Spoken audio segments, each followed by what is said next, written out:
नमस्कार दोस्तों, आप सभी का एक बार फिर स्वागत है हमारे इस YouTube चैनल पर।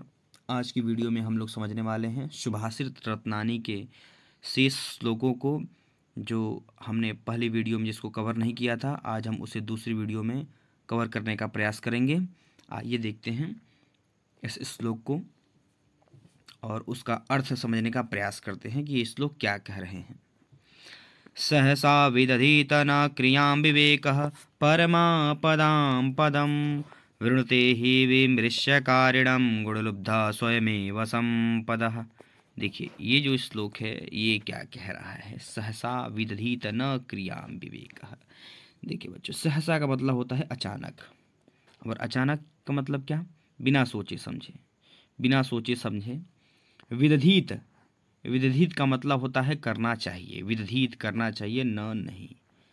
क्या अर्थात बिना सोचे समझे नहीं करना चाहिए। क्या नहीं करना चाहिए? क्रियाम कार्यों को। क्या नहीं करना चाहिए? क्रियाम कार्यों को, अर्थात बिना सोचे समझे, बिना विचारे किसी भी कार्य को नहीं करना चाहिए, क्योंकि अविवेक, देखो इसमें जो है ना बाबू, देखो क्रियाम और अविवेक दिया है। अविवेक अर्थात बताओ आप, अविवेक मतलब क्या? अज्ञानता। जो अज्ञानता होती है, अज्ञानता क्या होती है भैया? परमा आपदाम पदम, परम श्रेष्ठ बहुत बड़ी आपदाम विपत्तियों का पदम पैर होता है, स्थान होता है, जगह होती है। इसलिए क्या नहीं करना चाहिए बच्चा? इसलिए सहसा अचानक अर्थात बिना सोचे समझे किसी भी कार्य को नहीं करना चाहिए, क्योंकि बिना सोचे समझे किए गया जो कार्य है, अविवेक अज्ञानतापूर्ण जो किया गया कार्य है, वह परमापदम बहुत ही बड़ी विपत्तियों का पदम स्थान होता है, कारण होता है। आगे दे रहा है कि वृणुते ही विमृश्य कारिणाम गुणलुब्धा स्वयमेव संपदः। वृणुते ही का मतलब होता है वर्ण करती है, वर्ण करना। वृणुते मतलब वर्ण करना, चुनाव करना। विमृश्य कारिणाम अर्थात सोच समझ कर कार्य करने वाले का। गुणलुब्धा मतलब गुणों पर लुभाने वाली, गुणों पर लुभाने वाली, गुणों पर मोहित होने वाली। स्वयमेव मतलब अपने आप ही, स्वयं एव, स्वयं मतलब स्वयं, अपने आप, एव मतलब ही, अपने आप ही। संपदः संपत्तियाँ, संपदः संपत्तियाँ। देखते हैं तो क्या कह रहा है कि विमृश्य कारिणम, सोच समझकर कार्य करने वाले व्यक्तियों पर जो गुणों की देवी है माता लक्ष्मी है। स्वयमेव उनके ऊपर अपने आप ही जो संपत्तियां हैं सब क्या है, उसका क्या करती हैं भैया? वर्ण करती हैं, उसका चुनाव करती है। इसलिए वज्रादपि कठोराणि मृदूनि कुसुमादपि लोकोत्तरणाम चेतांसी को नु विज्ञातुरमहति। अब ये देखिए ये क्या कह रहा है। वज्रादपि, वज्र आदि से, वज्र आदपि दो शब्द छिपे हुए हैं इसमें, वज्र आदि, वज्र से भी, कठोराणी जो कठोर है, कठोर है। मृदूनी, मृदूनी है, कोमल है, कोमल है, मृदु है, कोमल है, मधुर है। किससे भैया? कुसुम आदि, कुसुम आदि से भी, अर्थात कुसुम मतलब होता है पुष्प, जो पुष्पों से भी अधिक कोमल है।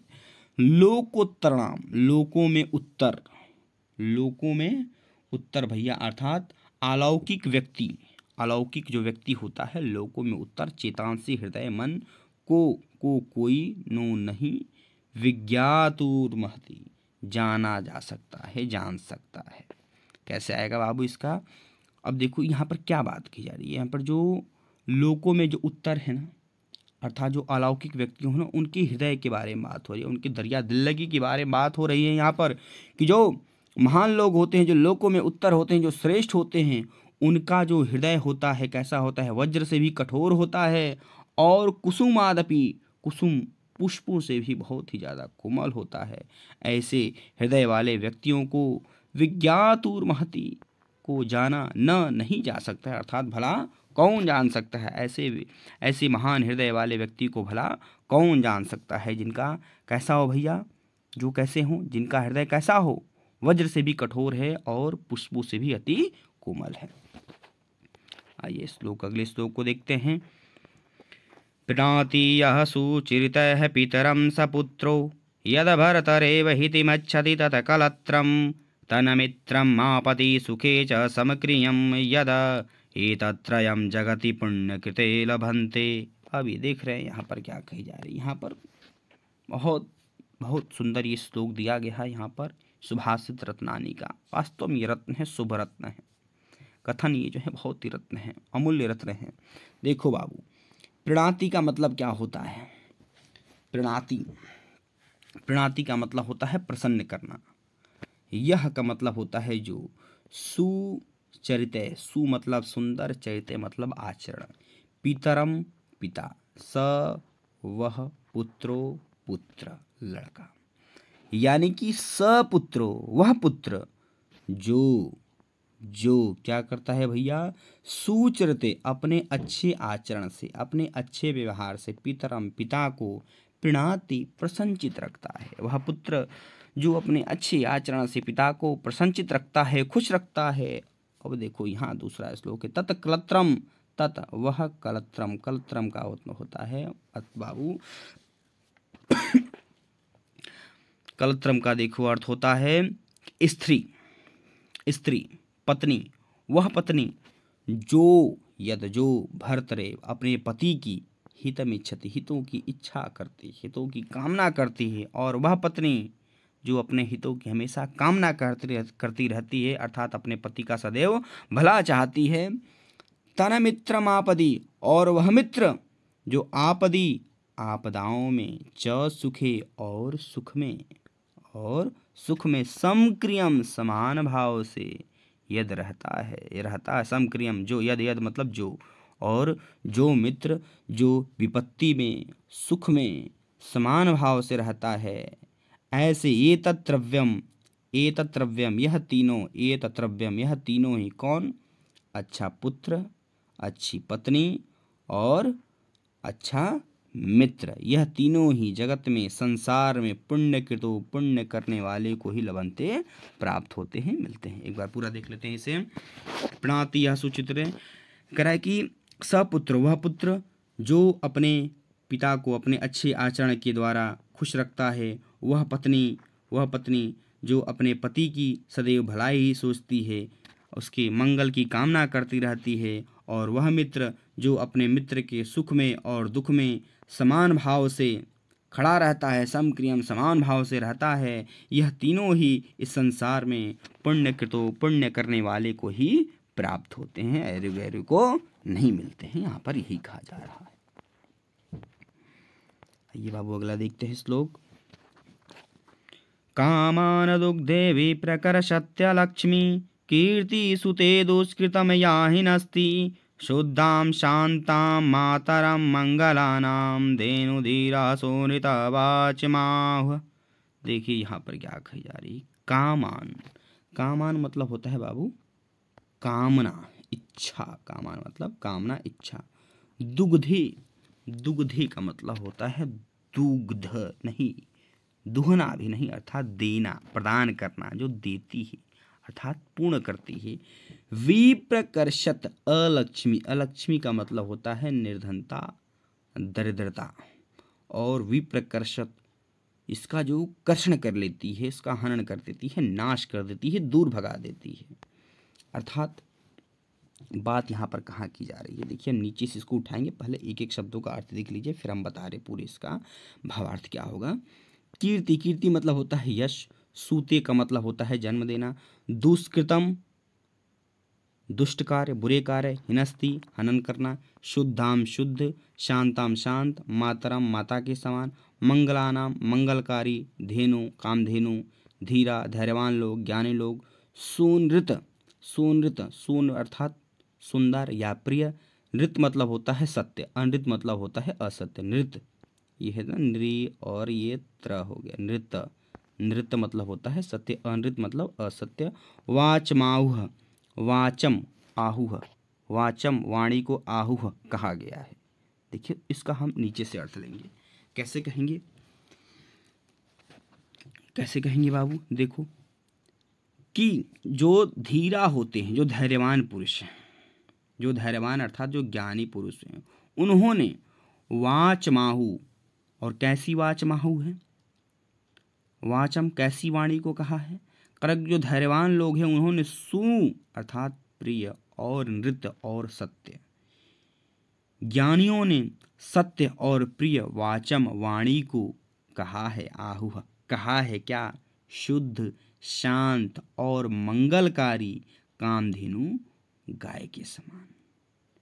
कह रहा है बाबू, देखो नीचे से श्लोक ले रहे हैं, कह रहा है कि धैर्यवान लोगों ने, ज्ञानियों ने सत्य और प्रिय वाणी को, सत्य से सनी हुई प्रिय वाणी को शुद्ध, शांत और मंगलकारी माता कामधेनु गाय के समान माना है, जो कामान दुग्धे, जो कामनाओं को दुहती है अर्थात पूर्ण करती है, विप्रकर सत्य लक्ष्मी और दरिद्रता को, निर्धनता को दूर भगाती है, कीर्ति को, यश को सूते जन्म देती है, दुष्कृतम या हिनस्ती, और किसको भैया दूर कर देती है? दुष्कृतम, दुष्ट कार्यों को, बुरे कार्यों को, दुष्कृतम पापों को क्या कर देती है? उसका नाश कर देती है।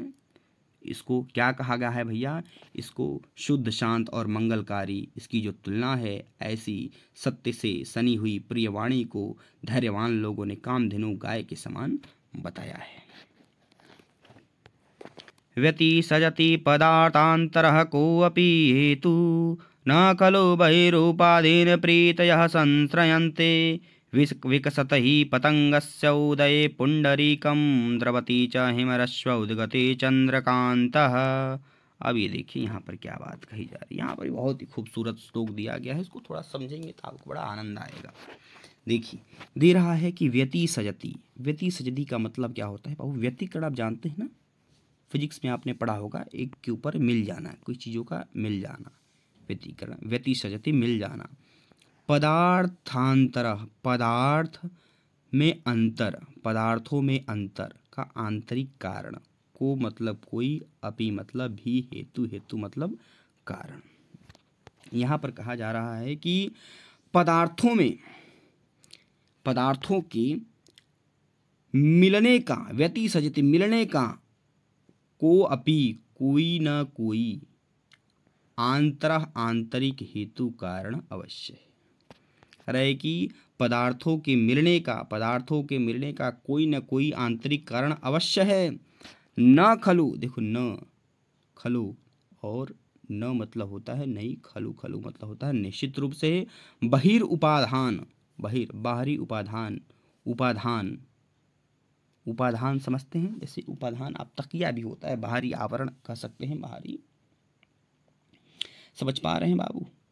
यहाँ पर कई चीज़ें आते हैं, जैसे बाहरी कारण आप कह सकते हैं, इसे लोग उपाधान लगाते हैं।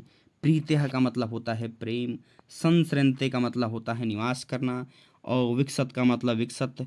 पतंगस्य उदय, पतंग अर्थात सूर्य के उदित होने पर। पुंडरीकम का मतलब होता है कमल। द्रवती का मतलब होता है द्रवित होना, पिघल जाना। हिमरश्व उदगते, हिम की रश्मियाँ अर्थात चंद्रमा के उदित होने पर। चंद्रकांत, चंद्रकांत मणि। आइए देखते हैं पूरा इस श्लोक को समझने का प्रयास करते हैं, क्या कहा जा रहा है इस श्लोक में। देखिए क्या कहा जा रहा है कि पदार्थांतर, पदार्थों के अंदर, पदार्थों के अंतर को या पदार्थों को मिलाने वाला, पदार्थानाम, पदार्थों को, व्यति सजी पदार्थों को मिलाने वाला, को अपि कोई न कोई आंतरिक कारण अवश्य है। पदार्थों को मिलाने वाला कोई न कोई आंतरिक कारण अवश्य है।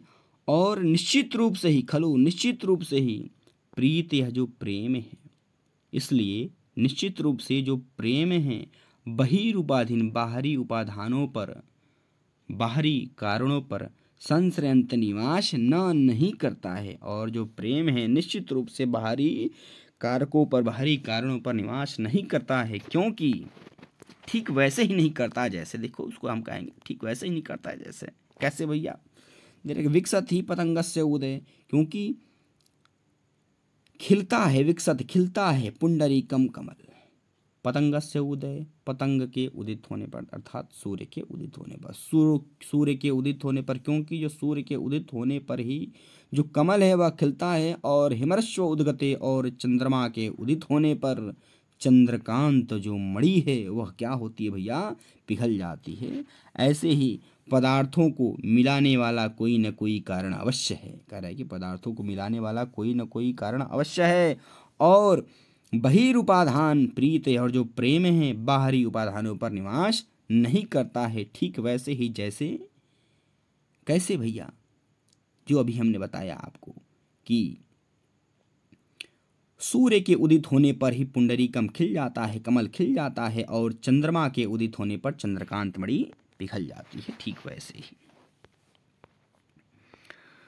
निंदतु नीति निपुणा यदि वास्तुवन्तु लक्ष्मीः समाविशतु गच्छतु वा यथेष्टम् अद्यैव वा मरणमस्तु युगान्तरे वा न्यायात पतः प्रविचलन्ति पदम न धीराः। देखिए यहाँ पर क्या बात कही जा रही है बाबू। यहाँ पर देखिए, आप इसको समझने का प्रयास करते हैं। निंदतु, निंदन्तु अर्थात निंदा किया जाना। नीति निपुणा, नीतियों में निपुण लोगों के द्वारा अर्थात ज्ञानियों के द्वारा। यदि वा मतलब या, स्तुवन्तु स्तुति करना, प्रार्थना करना, पूजा करना, वंदना करना। लक्ष्मी धन, समाविशतु आना, गच्छतु चले जाना, वा मतलब या, यथेष्टम इच्छा अनुसार। अधैव, अध धन एव, आज ही, अध मतलब आज, एव मतलब ही आज ही, वा या मरणमस्तु मृत्यु हो, वा या युगांतरे वा युगों के अंतर के पश्चात या युगों युगों के बाद। न्यायात न्याय, न्यायात न्याय का जो है पथ, जो पथ है, प्रविचलंती विचलन, पद पग भर भी, थोड़ा भी, न नहीं धीरा धैर्यवान लोग, ज्ञानी लोग। देखिए अब कैसे कहेंगे इसको। करे कि निंदन्तु दे रहा है ना, ये निंदन्तु यानी क्या क्या किया जाए, या फिर या तो निंदा किया जाए किसके द्वारा भैया, नीति निपुणा। भले ही देखिए यहाँ पर कहा जा रहा है कि भले ही नीतियों में निपुण लोगों के द्वारा निंदा किया जाए, यदि या फिर उनके द्वारा क्या किया जाए भैया, वंदना की जाए। करा है कि भले ही नीतियों में निपुण लोगों के द्वारा निंदा की जाए, बुराई की जाए, या फिर उनके द्वारा प्रशंसा की जाए, वंदना की जाए। लक्ष्मी समाविशतु गच्छतु, लक्ष्मी जो है अपनी इच्छा से, समाविशतु समाविशतु आए, वा यथेष्टम या फिर चली जाए। लक्ष्मी अपनी इच्छा से आए या फिर चली जाए। अधैव मरणमस्तु, अधैव वा मरणमस्तु, वा या आज ही मरण हो, या युगांतरे वा या युगो युगों के पश्चात। कहा जा रहा है कि आज ही मरण हो या युगों युगों के पश्चात। न्यायात पदम प्रविचलन्ति पदम न धीरा, जो धैर्यवान लोग होते हैं, जो धीर होते हैं, अपने न्याय के पथ से, न्याय के पथ से पदम पग भर भी न प्रविचलन्ति विचलित होते हैं। कराए कि जो धैर्यवान लोग होते हैं, जो ज्ञानी लोग होते हैं, वो अपने न्याय के पथ से पदम पग भर भी विचलित नहीं होते हैं। इतना सब होने के पश्चात भी कहा जा रहा है। यहाँ पर आगे देखिए श्लोक क्या कह रहा है। ऋषयो राक्षसी माहुः वाचमुन्मुक्तदृप्तयोः सा योनिः सर्ववैराणां सा ही लोकस्य निर्वृतिः। देख रहे हैं ये श्लोक क्या बता रहा है। देखिए यहाँ पर क्या बात कही जा रही है। यहाँ पर कहा जा रहा है ऋषियों का मतलब ऋषि, राक्षसी का मतलब राक्षसी, आहु मतलब कहा है, वाचम का मतलब होता है वाणी, उन्मत्त तृप्तयो का मतलब होता है उन्मत्त, मदवस्त मतवाली और घमंड से भरी हुई। सा योनि वह ही, सा वही, योनि उत्पन्न करने वाली, सर्व वैराणाम सभी वैरों को, लोकस्य लोक में, निवृत्ति विपत्ति।